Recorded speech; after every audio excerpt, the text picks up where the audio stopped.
अलीगंज गांव में दो दोस्त रहते थे, सूर्यम और बल्ले। दोनों की दोस्ती पूरे गांव में मशहूर थी। सूर्यम समझदार और मेहनती लड़का था, जबकि बल्ले हंसमुख और निडर था। दोनों हर काम साथ करते थे। गांव वाले अक्सर कहते थे कि इनकी दोस्ती कभी नहीं टूट सकती। एक दिन गर्मियों की छुट्टियां चल रही थीं। दोनों दोस्त सुबह सुबह गांव के बाहर खेतों की तरफ घूमने निकले। तभी उन्हें दूर एक बूढ़ा आदमी दिखाई दिया, जो बहुत परेशान लग रहा था। सूर्यम, वो बाबा इतने परेशान क्यों दिख रहे हैं? चलो उनसे पूछते हैं, शायद उन्हें हमारी मदद की जरूरत हो। दोनों दोस्त बूढ़े आदमी के पास पहुंचे। बूढ़े आदमी का नाम हरिराम था। उसकी सबसे प्यारी गाय जंगल की तरफ चली गई थी और अब कहीं दिखाई नहीं दे रही थी। बेटा, मेरी गाय सुबह से गायब है। मैंने हर जगह ढूंढ लिया, लेकिन उसका पता नहीं चला। ओ, बाबा, आप चिंता मत कीजिए। हाँ, हम आपकी गाय ढूंढ कर लाएंगे। चला, भगवान तुम दोनों का भला करे। सूर्यम और बल्ले जंगल की ओर निकल पड़े। रास्ता लंबा था, धूप भी बहुत तेज थी, लेकिन दोनों ने हार नहीं मानी। चलते चलते उन्हें जमीन पर गाय के खुरों के निशान दिखाई। देखो बल्ले, ये खुरों के निशान हैं। मतलब गाय इसी रास्ते गई होगी। हमें इन्हें ध्यान से फॉलो करना होगा। दोनों दोस्त निशानों का पीछा करते हुए जंगल के अंदर पहुंच गए। अचानक उन्हें गाय की आवाज सुनाई दी। सूर्यम, सुना तुमने? हाँ, आवाज उधर से आ रही है।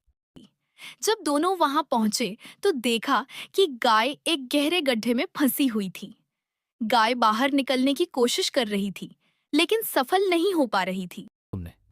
अरे, गाय तो गड्ढे में फंस गई हमें जल्दी कुछ करना होगा। है, लेकिन कैसे? पास के पेड़ से रस्सी जैसी मजबूत बेल मिल सकती है। दोनों ने मिलकर मजबूत बेलें इकट्ठा की। फिर उन्होंने बेलों को जोड़कर एक लंबी रस्सी बनाई। काफी मेहनत के बाद उन्होंने गाय को धीरे धीरे गड्ढे से बाहर निकाल लिया। गाय सुरक्षित बाहर आ गई। वाह, हमने कर दिखाया। लेकिन अभी इसे बाबा के पास भी पहुंचाना है। दोनों दोस्त गाय को लेकर वापस गांव की तरफ चल पड़े। लेकिन रास्ते में अचानक मौसम बदल गया। तेज हवा चलने लगी और काले बादल छा गए। कुछ ही देर में बारिश शुरू हो गई। लगता है तूफान आने वाला है। हमें जल्दी गांव पहुंचना होगा। बारिश इतनी तेज थी कि रास्ता दिखाई देना बंद हो गया।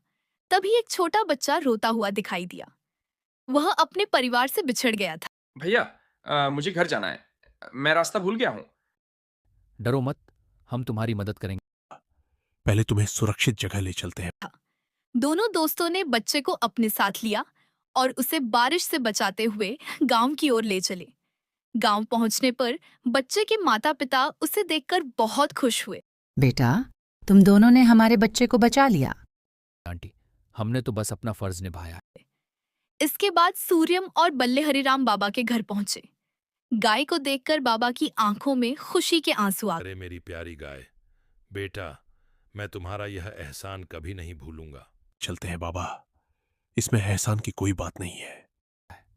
आप खुश हैं, बस यही हमारे लिए सबसे बड़ा इनाम है। उस शाम पूरे अलीगंज गांव में सूर्यम और बल्ले की चर्चा होने लगी। सभी उनकी बहादुरी और मदद करने की भावना की तारीफ कर रहे थे। लेकिन सूर्यम और बल्ले के लिए सबसे बड़ी खुशी यह थी कि उन्होंने किसी की मदद की और अपनी दोस्ती को और भी मजबूत बनाया। उस दिन दोनों दोस्तों ने एक बात सीखी।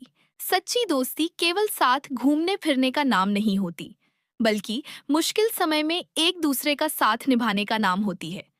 और इसी वजह से सूर्यम और बल्ले की दोस्ती अलीगंज गांव में हमेशा एक मिसाल बन गई।